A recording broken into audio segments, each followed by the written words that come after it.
Technical और fundamental analysis के बीच में थोड़ा सा डिफरेंस समझेंगे कि क्यों हम टेक्निकल एनालिसिस को चूज कर रहे हैं।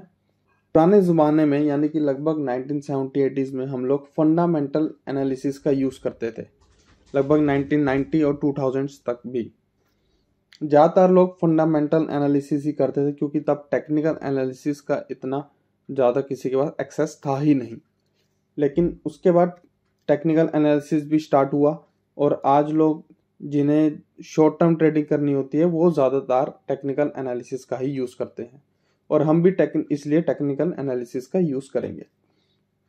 टेक्निकल एनालिसिस बेस्ड होती है चार्ट्स पर, जैसे कि आप देख सकते हो दिख रही है, ये 5 मिनट्स की है, यानी कि इसमें हर कैंडल जो है 5 मिनट्स को दिखाती है। यानी कि 9:15 पे फॉर एग्जांपल स्टार्ट हुई तो ये 9:20 पर ख़त्म हो जाएगी, फिर नेक्स्ट बनेगी इसके आगे 9:20 से लेकर 9:25 तक की। ये 5 मिनट से आप यहाँ पे इसको चेंज कर 1 आवर, 2 आवर, 3 आवर, 4 आवर आपका ऑप्शन है डेली यानी कि एक दिन की एक कैंडल। और आप यहाँ पर देख सकते हैं 1W यानी कि वीकली, यानी कि एक वीक की एक कैंडल है। ये जो है पूरी एक हफ्ते की कैंडल है, यानी कि 5 ट्रेडिंग डेज की, 5 ट्रेडिंग डेज जो होते हैं Monday to Friday. Saturday Sunday off होता है, इसलिए उसमें सैटरडे संडे के प्राइस एक्शन रिकॉर्ड नहीं है, बट मंडे टू फ्राइडे का इसे हम वीकली कैंडल कहते हैं। ऐसे ही मंथली कैंडल, अगर आप ये मंथली चार्ट लगाओगे तो ये एक मंथ की एक कैंडल है, ये दिखा रही है कि पूरे मंथ में क्या हुआ। इस वीडियो के बाद हम आगे ये भी सीखेंगे कि कैसे हम कैंडल्स को रीड करते हैं, और इस तरीके से हमने देखा कि किस तरीके से हम चार्ट्स में चेंज करते हैं टाइम फ्रेम को।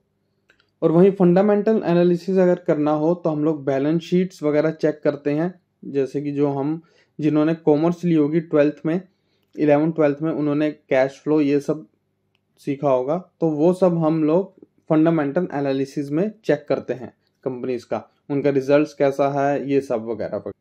जब हम टेक्निकल एनालिसिस करते हैं तब हमें कंपनी के बारे में कुछ ज़्यादा नॉलेज नहीं होती, हम सिर्फ और सिर्फ उसका चार्ट देखते हैं। जैसे कि ये जो चार्ट है ये रिलायंस इंडस्ट्रीज का है, तो अगर हम इसे टेक्निकल एनालिसिस के आधार पर इसे हम बाय या सेल करेंगे तो फिर हम इसकी कोई भी बैलेंस शीट चेक नहीं करेंगे, कंपनी प्रॉफिटेबल है कि नहीं, कुछ भी चेक नहीं करेंगे, चाहे रिलायंस हो चाहे कोई भी कंपनी हो।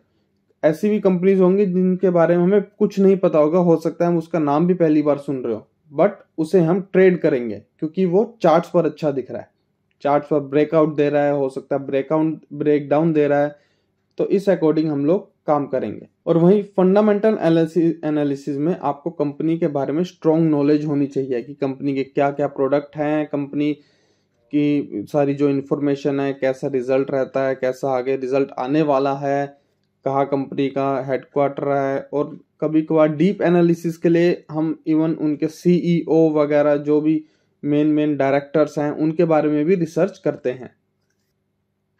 अगर जब आप टेक्निकल एनालिसिस में काफ़ी स्ट्रॉन्ग हो जाओगे, आपका टेक्निकल एनालिसिस काफ़ी अच्छा हो जाएगा, तो विद इन 30 मिनट्स में आप एक अच्छी एनालिसिस एक स्टॉक की बड़े आराम से 30 मिनट्स में आप कर सकते हो।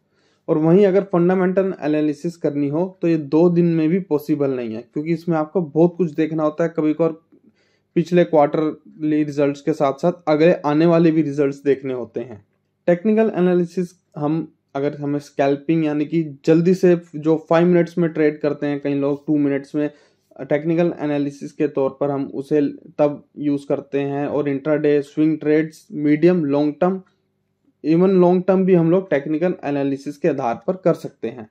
और वहीं फंडामेंटल एनालिसिस हम तब करते हैं जब हमारा जो व्यू है वो मीडियम से लेकर लॉन्ग टर्म हो, यानी कि इंट्राडे वगैरह के लिए तो हम फंडामेंटल एनालिसिस यूज़ करते ही नहीं हैं। और टेक्निकल एनालिसिस में फास्टर रिजल्ट्स आते हैं, जैसे कि हम वही ट्रेड सेटअप देखते हैं जो कि अब ब्रेक आउट दे रहा है, यानी कि स्टॉक भागने वाला है, चलने वाला है। और फंडामेंटल एनालिसिस फास्ट भी हो सकता है, लेकिन ये कभी कभार ईयर्स भी ले सकता है। बहुत सारे आपको एग्जांपल दिखेंगे अच्छे अच्छे स्टॉक्स के, जैसे कि रिलायंस, आईटीसी, ऐसे ऐसे टाइम आ चुके हैं जब इन शेयर्स ने 3-4 साल तक, 5 साल तक, और कई अच्छे अच्छे शेयरों ने 10-10 साल तक कोई रिटर्न नहीं दिया, लेकिन उसके बाद जब वो चले तो विद इन 2 ईयर्स उन्होंने 12 ईयर्स का रिटर्न दिया। तो इस तरीके से टेक्निकल और फंडामेंटल एनालिसिस काम करता है।